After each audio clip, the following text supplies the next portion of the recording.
I've owned a lot of personal mobility devices such as electric scooters, electric bikes, and electric skateboards. But this one is my absolute favorite. Today, we're talking about the One Wheel Pint. Now, don't let this pint-sized one wheel fool you. This thing packs a punch. In terms of comparing it with the previous personal mobility devices I've had, this is lighter, it's faster, way better battery performance, none of that old school lead acid nonsense. It's smaller, sleek, and has no physical controls. Everything's smart and sensor based. So my first impressions was, wow, this thing is built like a tank. And it is absolutely built like a tank. I can't tell you how many times I've crashed it, I fell, road rash, slammed it into something, dropped it. This thing just will not die, and that's a good thing.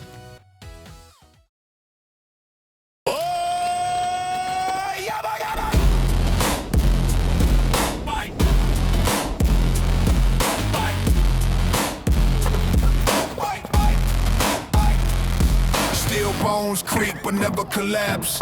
Gears grind sharp, cut through the traps. Oil for blood, hydraulic veins. In the belly of the beast, I'm breaking chains. Unstoppable force, rivets in place. Roll it to the grind, no time to waste. Smoke and sparks where my heart should hum. Engine roar louder than the war drum. Indestructible.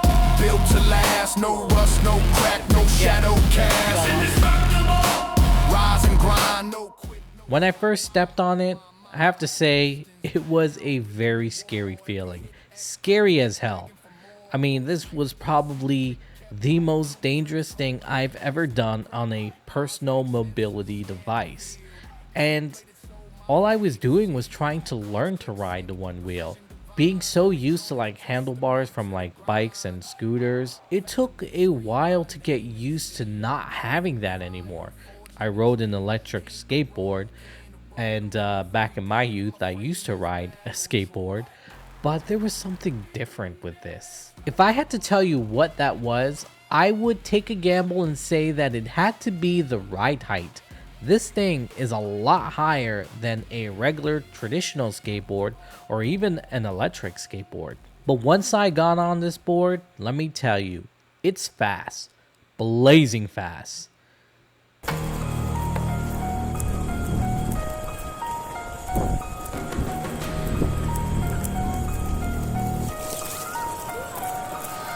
Pedal to the floor, heart thumping in my chest. Adrenaline got me gripping tight, no time to rest. Clock ticking, but I'm faster than the hands can't move. Wind screaming fast, it's the rhythm of my groove.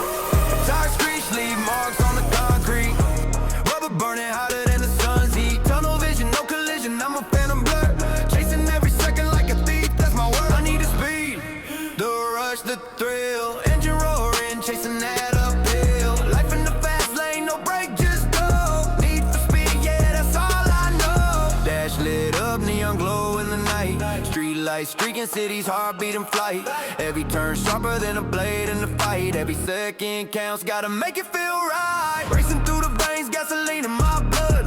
Potholes in danger, but I'm cut from the mud. Never looking back, rear views it goes. Front windshield, my future, I'm coast to coast. No limits, no change, just an open road. Fueled up fire, let the beast unload. Speedometer climbing, it's a countdown to fade. Push the needle, break the gate.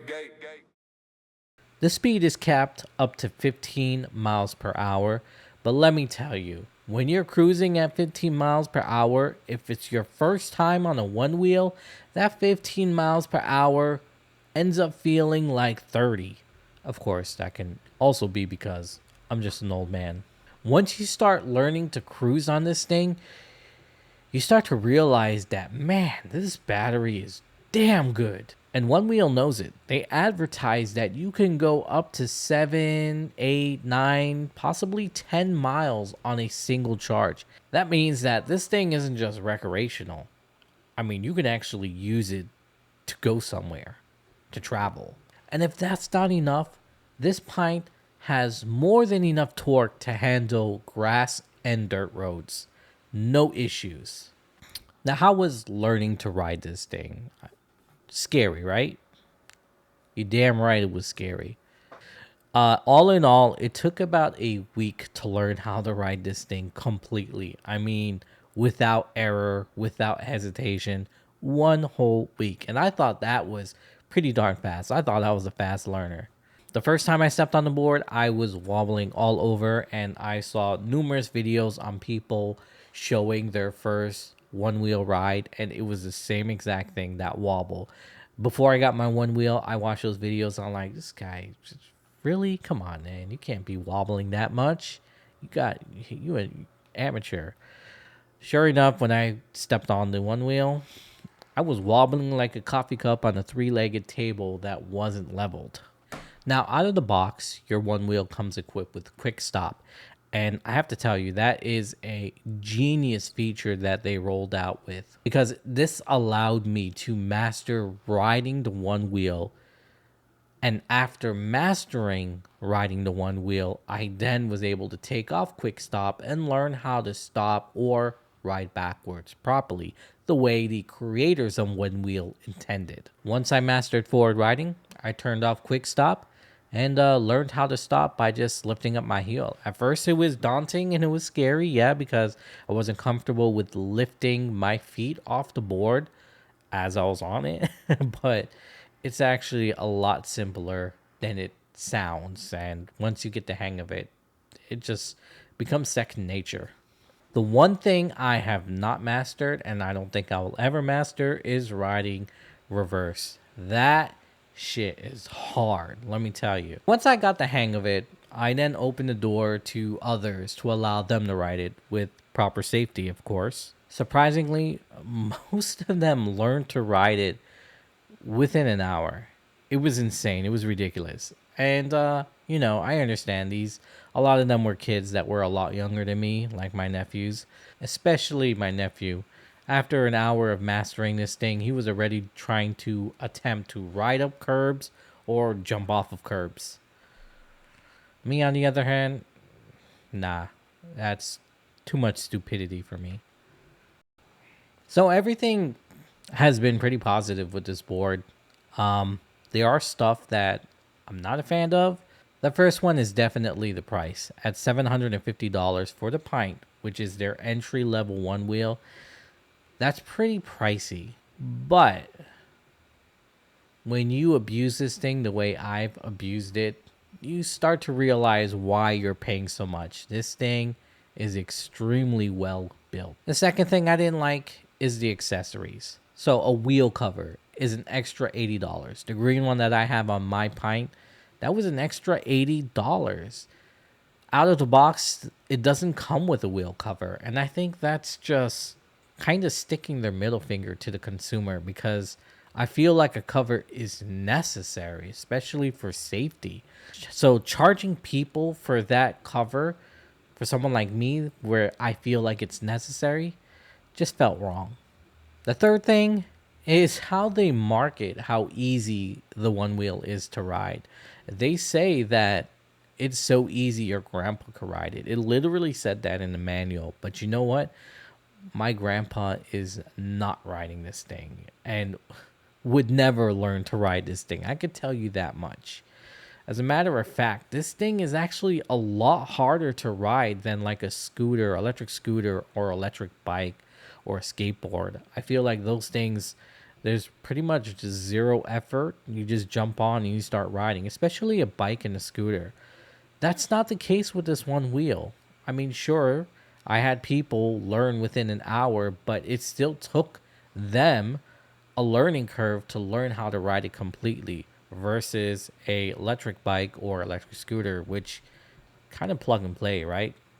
If you rode a manual one in your past, chances are it's ingrained in you. And so the electric version is going to have the zero learning curve. I personally don't know a single grandfather that would be able to ride this, and got to be careful, because there are some people that will take what you say literally and assume that this thing is super simple to learn. This thing is super simple to ride. They can just jump on and go. But you know what? There is an upside to it. I mean, if you left this for a second and someone tried to steal it, I'm pretty sure they would fall on their ass.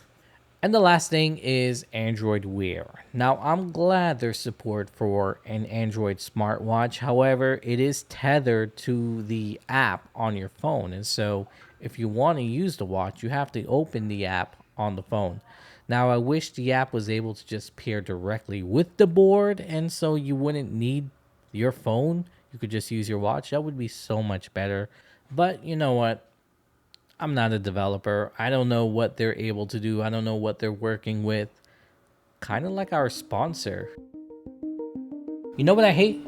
Figuring out what to eat for dinner. I'm young, and I used to grab takeout almost every single night. Fast forward, I started feeling bloated, getting tired, even dizzy. Turns out, it was my diet. So I cleaned out my pantry, and I filled it with real stuff like brown rice, veggies, and seeds. Cool. Now what? I didn't know how to turn those ingredients into actual meals. Recipes that I got offline always required stuff that I didn't have. Then, I found this app. What's in my pantry? The concept is so simple. You scan what you have, and it gives you ingredients based on the pantry items you have and not what you need. 30 seconds, done. The app is free to try, $10 a month for the Pro plan, totally worth it. With that Pro plan, you can scan receipts, bulk add groceries, generate 1,000+ recipes, track your calories, and more. It's one of those app ideas that I wish I thought of and built the app. But I didn't, so I'm just using it every day. Check it out. What's in my pantry for iOS and Android. It's an awesome app, and the people at Risk Technology has told me that this is not where the app is stopping. They have a lot of features planned out while keeping the price the same. So there's going to be a lot more features in the future coming to this app. But check it out for Android and iOS. I'll put links to that app in the description below. So what are my final thoughts on this One Wheel? Well, for one, with its long-lasting battery and its rugged design, this thing is built to transport. I mean, sure, you can have fun, but ultimately for someone who's looking for a transportation device, maybe a college student who needs something to get around campus, this thing is an excellent choice.